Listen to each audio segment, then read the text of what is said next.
Start.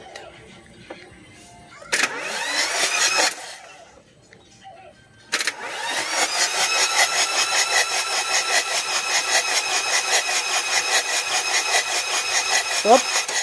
Start.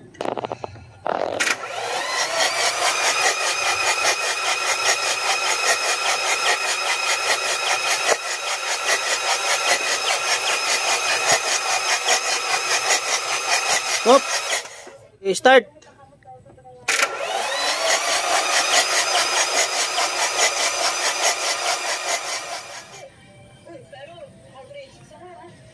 Okay. Yan, painumin natin ang tiki-tiki. Okay. Tignan pa natin.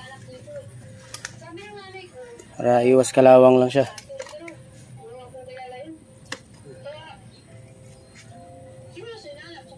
Oops. Okay. Okay, pa-start natin ulit.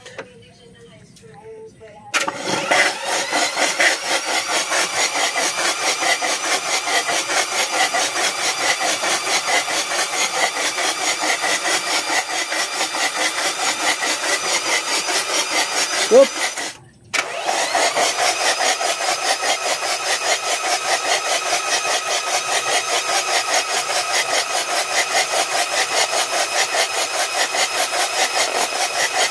Okay, mga pare ko, bakit ba natin ginagawa yon? So ginagawa natin yung mga pare ko sa mga kagaya nitong galing sa lubog na sasakyan. Possible talaga na yung loob ng combustion chamber ay may mga lamang tubig yan, kasi nga papasukin yung air cleaner natin papunta rito sa intake natin. So magkakaroon yan ng tubig. At bakit natin ginagawa yon? Kasi nga mga pare ko, pag may tubig kasi yan at hindi nyo tinanggal yung mga injector natin o kaya glow plug at itirinay yung i-start yan, okay, crank. So dahil sa may tubig siya sa loob ng combustion chamber, sa may liner niya, possible na lalaki yung problema nyo.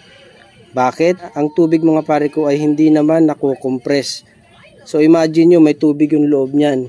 Then piston natin ay nag-work yan ng up and down. So nangyari yung tubig sa loob ng liner natin sa combustion, iaangat ngayon yung piston natin. Ngayon yung piston natin, dahil nga sa tubig ang nandun at hindi niya kayang i-compress yun, mangyayari talaga doon ay mababaluktot o kaya mapuputol yung connecting rod nyo or yung ibang parts pa dyan sa internal. Pag hindi kayo nag-unhydro, kasi nga naka-hydro lock na yun mga pare ko. So kaya natin ginagawa nyo, natin yung injector at paikutin natin ngayon yung crankshaft para ilabas niya ngayon yung mga tubig. So doon sa video nakita nyo na konti na lang yung tubig kasi nga inuna na naming sipsipin yun gamit yung vacuum cleaner bago pa namin gawin yan. Lagyan din natin ang langis kasi nga preventive lang naman yung sa kalawang yung nilagay nating langis, and then pampagalaw na rin kumbaga ng mga piston ring yun. So kaya natin ginagawa yan.